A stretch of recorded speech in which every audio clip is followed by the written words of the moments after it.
আলহামদুলিল্লাহ ফাইনালি আমার বড় ভাইয়ার বিয়ের ডেট এসেই পড়েছে। আজকে আমার ভাইয়ার বিয়ে 9 জানুয়ারি 2026 সালে আমার বড় ভাইয়া বিয়ে করলো। আমার জানা মতো 2014 সাল থেকে তাদের রিলেশনশিপ শুরু, তো এখন প্রায় 12 বছরে তারা পূর্ণতা পেয়েছে আলহামদুলিল্লাহ। আর যে জিনিসের আমরা বেশি আশা করে থাকি আসলে ওইভাবে প্ল্যান করে হয় না। আমার অনেক ইচ্ছা ছিল আমি অনেক ভিডিও করব, আজকে অনেক কিছু করব, আমি কিছুই করতে পারিনি।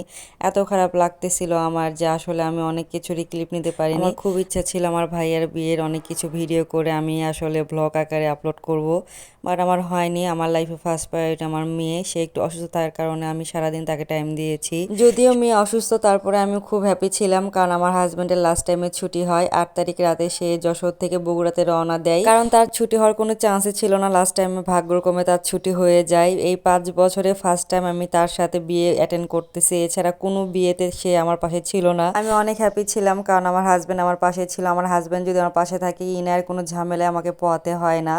আজকে আমার মায়ের অনেক মন খারাপ ছিল, আব্বা যেহেতু নেই আমাদের মাঝে, এই জন্য আমি ইনায়ের ঝামেলা মাকে দিতেও পারতাম না। যাই হোক, অনেক বক বক করলাম, এখন মেইন টপিকে আসি। আমার ভাইয়ার 12 বছরের পূর্ণতা, আলহামদুলিল্লাহ ফর এভরিথিং। তো সকালবেলা আমার ভাইয়ের গায়ে হলুদ দেওয়া হলো, আর এটা আসলে সিম্পল ভাবে বিয়ে। সকালবেলা তাকে হলুদ মাখানো হয়েছে, এরপরের বর সেজে রেডি হয়ে মেয়েকে নিয়ে আসবে বিয়ে পড়িয়ে, এটাই সিম্পল, এছাড়া কোনো কিছু হচ্ছে না এই বিয়েতে। সকালবেলা আমি উঠে পার্লারে গিয়ে রেডি হয়ে বাসায় আসলাম, এরপর আমরা রওনা দিলাম। আমার এত খারাপ লাগতেছিল যে আমি কোনো কিছুর ওইভাবে ক্লিপ নিতে পারিনি, কিছুই করার নাই, যেভাবে ভিডিও করেছি ওইভাবে আপলোড দিলাম, একটা মেমোরিজ হয়ে থাকবে। যাই হোক, এই ফার্স্ট ইনার বাবার কাছে নাকি আমার সাজ অনেক ভালো লেগেছে, সে অনেক প্রশংসা করেছে আমার, কারণ সে সবসময় বলে আমাকে নাকি সিম্পল লুকে খুব ভালো লাগে।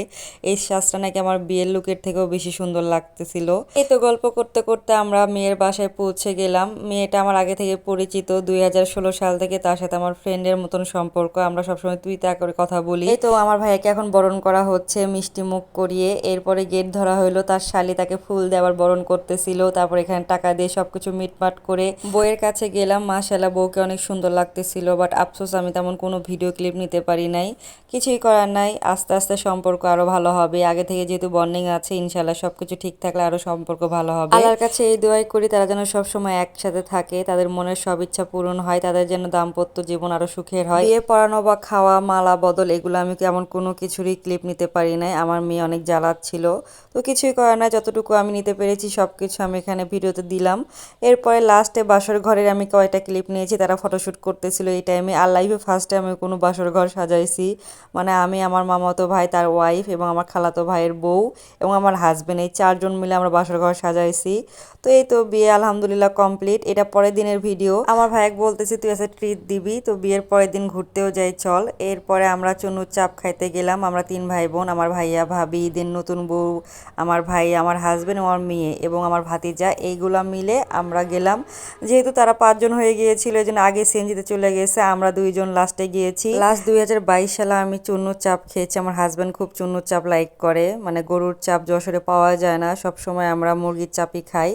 তো অনেক ভালো লাগতেছিল, আমার ভাইয়াকে তো বারবার বলতেছিলাম থ্যাঙ্কস রে, অনেক দিন পর খাওয়াইলি, তোর দাম্পত্য জীবন অনেক ভালো থাকুক, এরকম আমরা ফান করতেছিলাম। গরুর চাপ এবং মুরগি ভাজা খাওয়ার পরে আসার পথে আমি আবার আমার হাজবেন্ডকে বলতেছিলাম চলো আমাকে ফুচকা এবং চটপটি খাওয়াও, কালকে তো চলেই যাবো যশোর। এটা আসলে 9 এবং 10 তারিখের ভিডিও, 11 তারিখে আমরা যশোর চলে আসছি ব্যাক করে। এই তো হয়তো আবার কবে খাবো জানি না, তো ফুচকা এবং চটপটি খেয়ে আসলাম। আমার মেয়েও মাশাআল্লাহ এখানে ফুচকা খাচ্ছিল। দেখতে দেখতে 21টা দিন বাবার বাড়িতে পার করে দিলাম, টেরই পেলাম না, মনে হয় খুব তাড়াতাড়ি সময়গুলো চলে যায়, আসলে ভালো সময় চোখের পলকে চলে যায়। তো আজকের মতো এটুকুই, টাটা বাই বাই, আল্লাহ হাফেজ।